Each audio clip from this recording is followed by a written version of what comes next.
vous accueillez, entre autres, dans votre mosquée, des musulmans homosexuels. Est-ce que c'est d'ailleurs l'objet de votre démarche? Est-ce que c'est une mosquée pour les homos? Non, je pense qu'effectivement, il ne faut pas être essentialisant, comme on disait tout à l'heure, et qu'un homosexuel peut faire autre chose que des choses pour simplement des homosexuels. Le constat duquel je suis parti, effectivement, un peu avant ce débat sur le mariage en France, entre personnes de même sexe, c'est que moi, à titre individuel, je n'étais plus accueilli de manière sereine et apaisée dans la mosquée de mon quartier. J'habite dans le nord de Paris, peu importe où. C'est-à-dire que vous ne jetez pas des pierres, vous pouviez assister à la prière? On a condamné, en prêche sur le mambar, c'est-à-dire l'imam en prêche, a condamné le fait que je me sois marié, ad nominem. Donc je me suis dit à un moment... Donc vous êtes marié en Afrique du Sud? En Afrique du Sud, bon, c'est un détail. Où on peut se marier civilement. Depuis 2006, on était très en retard en France.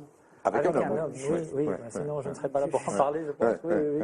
Et bon, depuis, j'ai reçu beaucoup d'appels et de contacts de gens qui souffraient beaucoup d'être homosexuels et musulmans, d'être femmes mariées à quelqu'un qui n'est pas musulman, d'être transidentitaires, parfois de décéder. Personne ne voulait, les amis m'appelaient parce que personne ne voulait faire la prière du mort sur la personne qui était décédée transsexuelle. En Iran, je rappelle que c'est autorisé, c'est remboursé à 50% depuis l'ayatollah Khomeini, par la sécurité sociale. Donc tout ça... L'opération des transsexuels? Oui, tout à fait, la transition sexuelle. Donc tout ça, je me suis rendu compte effectivement depuis des années que ça n'avait pas grand-chose à voir avec l'islam, vu que des gens qui, sociologiquement, étaient musulmans, pratiquants, spirituellement engagés dans une recherche authentique vers Dieu, mais qui ne trouvaient pas effectivement d'interlocuteurs dans le domaine religieux, on peut appeler ça un imam. En arabe, ça veut simplement dire être devant pour guider la prière, mais je ne suis pas le seul imam dans cette mosquée inclusive.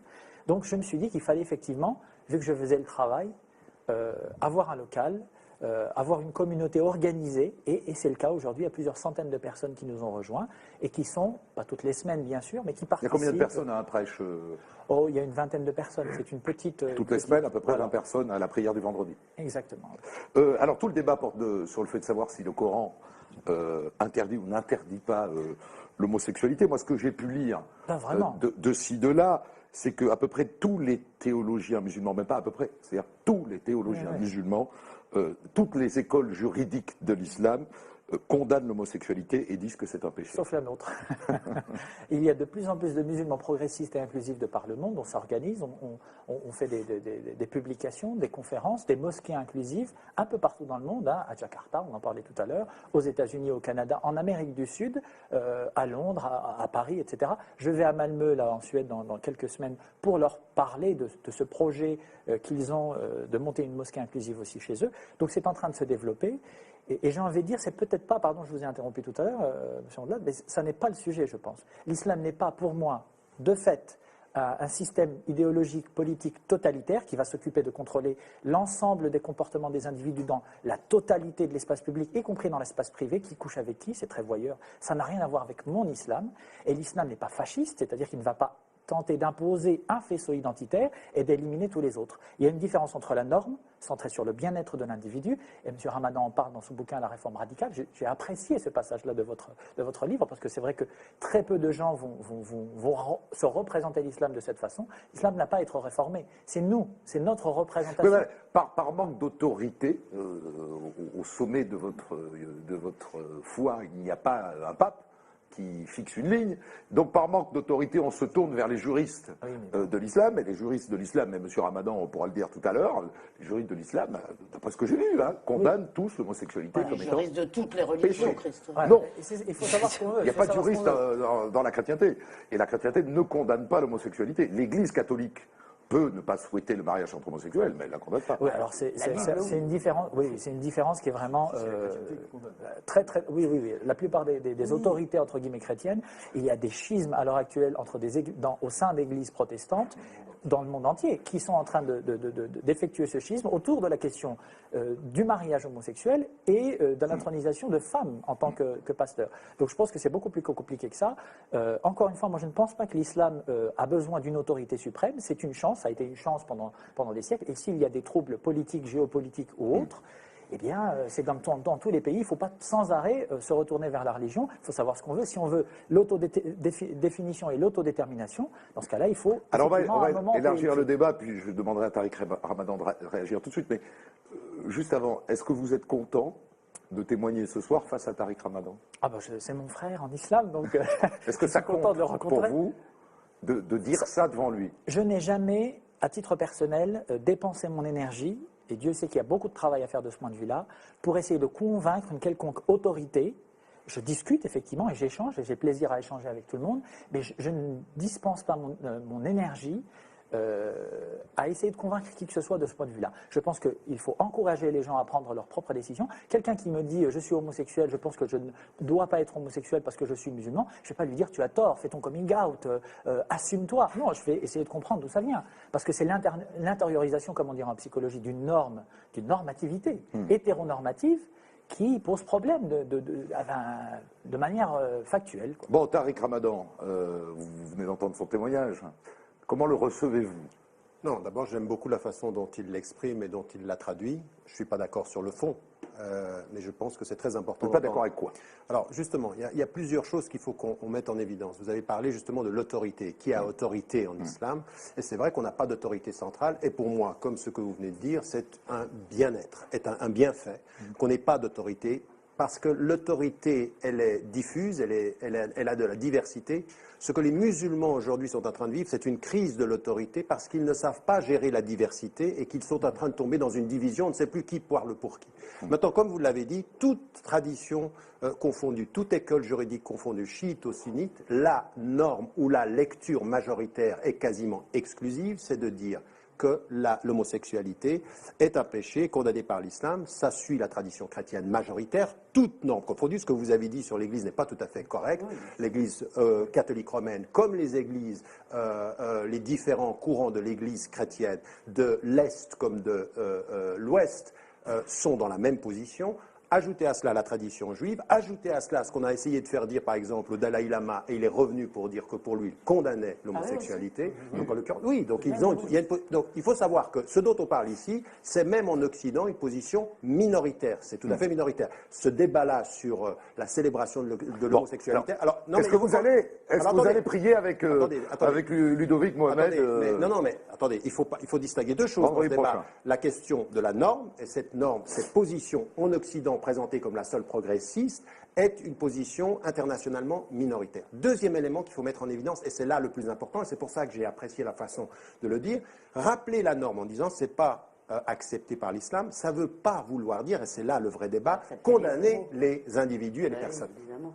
Et ça, c'est une chose qui est importante. C'est-à-dire que pour moi, ce que je dis aux musulmans, dire que l'homosexualité n'est pas acceptée par l'islam, ça ne veut jamais vouloir dire condamner la personne et dire je respecte qui vous êtes, je ne suis pas d'accord avec ce que vous faites. Et ça veut dire de ce point de vue-là que cette dimension, évidemment, moi je n'irai pas, parce que je ne suis pas sûr, en l'occurrence, que la création des organisations homosexuelles ou des mosquées va résoudre le problème de la possibilité de vivre. C'est pour ça que je suis... Par exemple, moi, ça fait maintenant 25 ans que j'ai des dialogues, que j'ai des rencontres avec des organisations. Ça s'est fait aux États-Unis, ça s'est même fait au niveau européen, où on discute de notre différence d'interprétation de la norme, et puis ensuite de personnes qui souffrent de leur réalité et d'autres qui l'assument. Parce que, comme vous l'avez dit... Non, mais j'ai bien compris. Mais ce que vous avez dit, c'est que vous ne voulez pas le célébrer, mais vous acceptez les différences. Monsieur Ramadan, vous savez comme j'aime les choses concrètes, moi, puis je pense que tout le monde aime les choses concrètes. Est-ce qu'un musulman peut aller prier le vendredi à la mosquée de son quartier, et l'imam qui le met dehors a-t-il tort?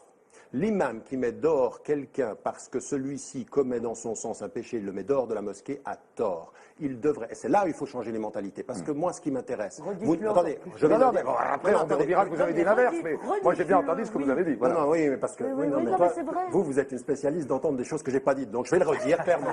Donc en l'occurrence... C'est vraiment, je trouve, c'est vraiment un mauvais procès. Non, mais c'était un petit missile gentil. Mais répétez. Donc en l'occurrence, simplement, il est gentil des fois. Balistique, pas nucléaire. Simplement pour dire une chose.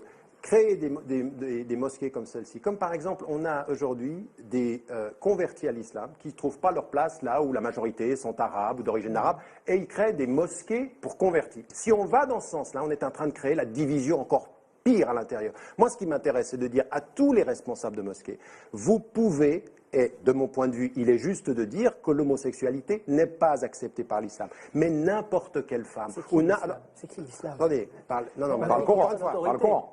Non, attendez. Le Coran, l'homosexualité, c'est un concept, pardon de vous couper, mais là, il y a un moment, il faut arrêter, parce que l'homosexualité, c'est un concept qui a été inventé en Europe au 19e siècle par des médecins et des psychiatres qui, depuis 150 ans, sont revenus sur cet avis, après des études depuis des décennies, plus de 700 études sur des familles homoparentales, 50 ans d'études sur la sexualité humaine et animale qui a été étudiée, l'homosexualité. Non, je ne reprends pas. C'est juste pour vous dire, pardon, qu'il faut être d'accord sur les termes. Moi, je ne parle pas d'homosexualité, là. Je parle d'inclusivité au sein de l'islam, et que si on est d'accord sur le fait qu'il n'y a pas d'autorité, donc il faut laisser la diversité des points de vue.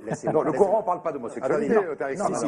Jamais. Non, il ne parle pas de l'homosexualité, mais il parle de la pratique homosexuelle. Très bien, voilà. Non, attendez. Laissez-moi terminer. Toujours dans le contexte de viol. Non, attendez. Non, pas tout ça. Toujours. Non, oh là là, non. Ah, oui, bon, oui. on ne va pas rentrer là-dedans. Mais simplement. Relancez-vous de 3 mois. Laissez-moi juste préciser. dit Dieu dans le Coran. C'est-à-dire aucun autre peuple avant vous n'avait commis cette turpitude, cette abomination. Il y a des gens aujourd'hui qui croient que l'homosexualité a été inventée par Sodome et Gomorrhe il y a 5000 ans.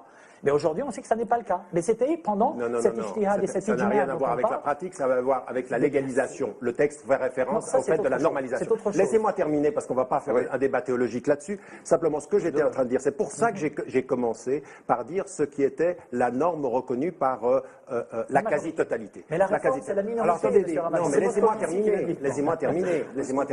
Vous êtes quand même. Son père, fondateur de la psychologie. Attendez, il faut qu'on avance.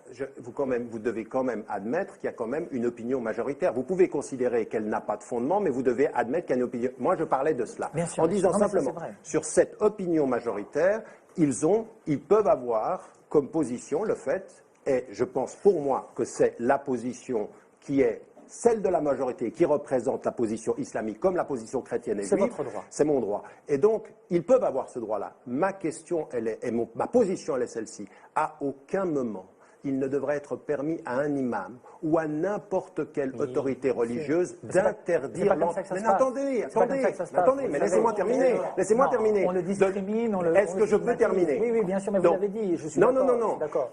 Pour changer les mentalités, c'est cette position-là qu'il faut faire. C'est-à-dire, pour ma part, créer des organisations alternatives peut poser le problème de s'auto-exclusion. Elisabeth Lévy et Khalid.